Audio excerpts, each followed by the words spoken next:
50वीं रामलीला का गौरवशाली आयोजन इस वर्ष भी धूमधाम से किया जा रहा है। यह आयोजन सनातन धर्म के मूल उद्देश्यों से आमजन को जोड़ने का कार्य कर रहा है। कार्यक्रम के मुख्य अतिथि उप मुख्यमंत्री राजेंद्र शुक्ला रहे। रामलीला मैदान पहुंचकर उन्होंने भगवान मर्यादा पुरुषोत्तम श्री राम की पूजा अर्चना की, श्री राम दरबार की आरती उतारी और पुष्पांजलि अर्पित कर आशीर्वाद लिया। अपने संबोधन में उप मुख्यमंत्री ने कहा कि रामलीला केवल मंचन ही नहीं बल्कि जीवन जीने की शिक्षा है।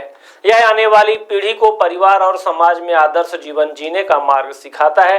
उन्होंने लोगों से अपील की है कि अपने परिवार सहित अधिक से अधिक संख्या में उपस्थित होकर रामलीला का लाभ उठाएं। रामलीला का मंचन सनातन धर्म प्रचारक रामलीला मंडल द्वारा किया जा रहा है। कार्यक्रम में मानस मंडल अध्यक्ष सुभाष बाबू पांडे, दीपक द्विवेदी, मनीष शराशर पुजारी, शीतल शरण महाराज, संरक्षक राजभान सिंह, धर्मानुरागी देवेंद्र शुक्ला, डॉक्टर सीवी शुक्ला सहित शहर के गणमान्य नागरिक बड़ी संख्या में मौजूद रहे।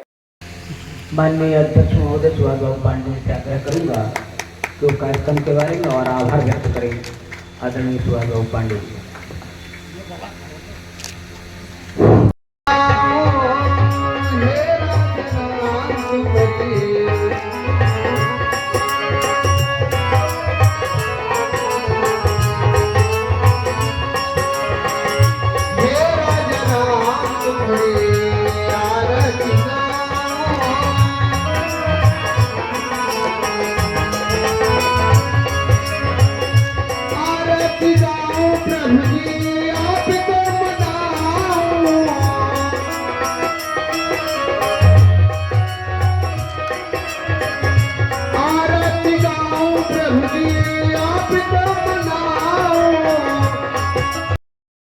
में पहली बार यहाँ रामलीला महोत्सव का आयोजन किया गया था महाराजा रघुराज सिंह देव जी के द्वारा, जिसको 1947 तक राजा से प्राप्त था। तदुपरांत प्रबुद्ध वर्ग एवं आम जनमानस द्वारा यह निरंतर आवाज जैसे चलता है। 1962 चीन भारत युद्ध हो, चाहे कोरोना जैसे महामारी, उसमें भी आपके सतत प्रयास का ये परिणाम रहा कि कोरोना जैसे महामारी में भी ये आवाज जैसे चलता है। इसमें तो सफल कर लिया, ये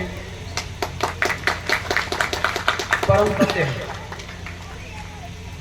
लेकिन इसको स्मरण रखना जिससे कि उसको हम अपने जीवन के चरित्र का अंग बना लें, ये इतना आसान काम नहीं है।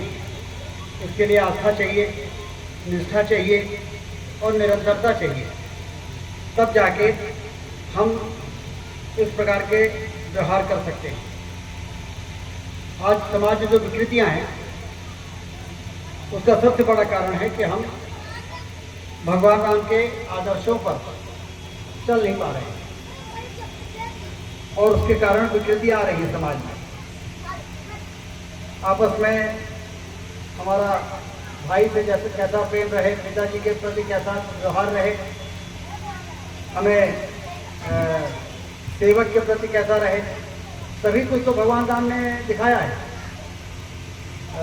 चाहे वो केवट की घटना हो, चाहे माँ शबरी का हो, भक्ति क्या होती है ये शबरी ने दिखाया और भगवान राम ने उसके सामने प्रस्तुत होकर उसके सपने को पूरा कर दिया। हनुमान जी का चरित्र, सेवक का चरित्र कितना मतलब भगवान राम ने जब वो संजीवनी लेके आए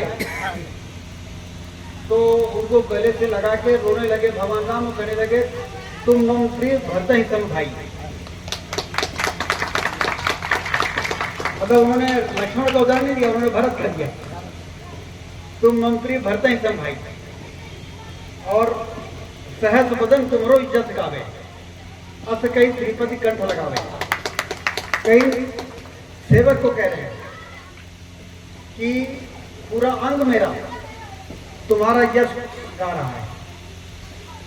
तो हनुमान जी को भी उन्होंने एहसास किया कि आपने किया है, कराने वाले तो मर्यादा पुरुषोत्तम भगवान है, लेकिन जो न्याय का साथ छोड़ देगा वो उसका सर्वनाश हो जाएगा।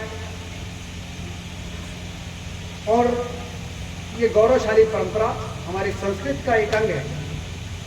हम दशहरा मनाते हैं, दीपावली मनाते हैं, रामलीला का आयोजन होता है। मुझे आज जैसे ये बच्चे बैठे हैं यहाँ पर रामलीला देख रहे हैं, मुझे अपना बचपन याद आता, मैं भी हमारे गल्ला मंडी में धनपत लाल सेठ जी रामलीला कराते थे, तो हम लोग इसी प्रकार से वहाँ जाते थे, लेके अपना बोरा वोरा लेके अब बैठ के और वहाँ पर रामलीला सुनते थे।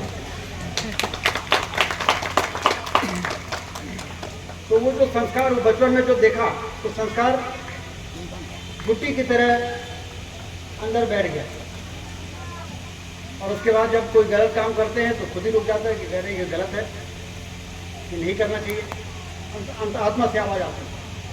तो वास्तव में जो लोग ये काम कर रहे हैं, ये भारत की सनातन संस्कृति का संरक्षण भी कर रहे हैं और उसका संवर्धन भी कर रहे हैं। ये आने वाली पीढ़ी को धर्म और अध्यात्म से जोड़ने का काम कर रहे हैं। दुनिया के में बहुत से देश ऐसे होंगे जो आर्थिक रूप से हमसे संपन्न हैं, लेकिन धर्म और अध्यात्म के मामले में वो हमारे सामने बौने हैं, वो हमारे सामने नतमस्तक है। तो जो हमारी सबसे बड़ी ताकत है वो है धर्म और अध्यात्म। इसको हमें बचाना भी है, इसको हमको बढ़ाना भी है। रामलीला का आयोजन वही काम है। इसलिए राजभान सिंह पटेल जी, आपके समर्पण के लिए, आपके कमिटमेंट मेरे पास सुबह आए, आप आए। क्या आप MPPNST, एम्स नर्सिंग या ANM जैसे बड़े एग्जाम की तैयारी कर रहे हैं? तो आपके लिए रीवा में आ गया है आदित्य नर्सिंग 3.0। सिर्फ 2 दिन की क्लास करके देखिए, आप खुद कहेंगे हमसे बेहतर कोई और नहीं। डॉक्टर आशीष सोनी और अनुभवी टीम के मार्गदर्शन में 100% रिजल्ट, पर्सनल गाइडेंस और शानदार कंटेंट की guarantee, skilled faculty, result oriented approach, latest exam pattern based coaching. तो अब देरी किस बात की, आज ही जुड़िए आदित्य एकेडमी रीवा से। संपर्क करें 9424787002, 9424375468। आदित्य नर्सिंग सब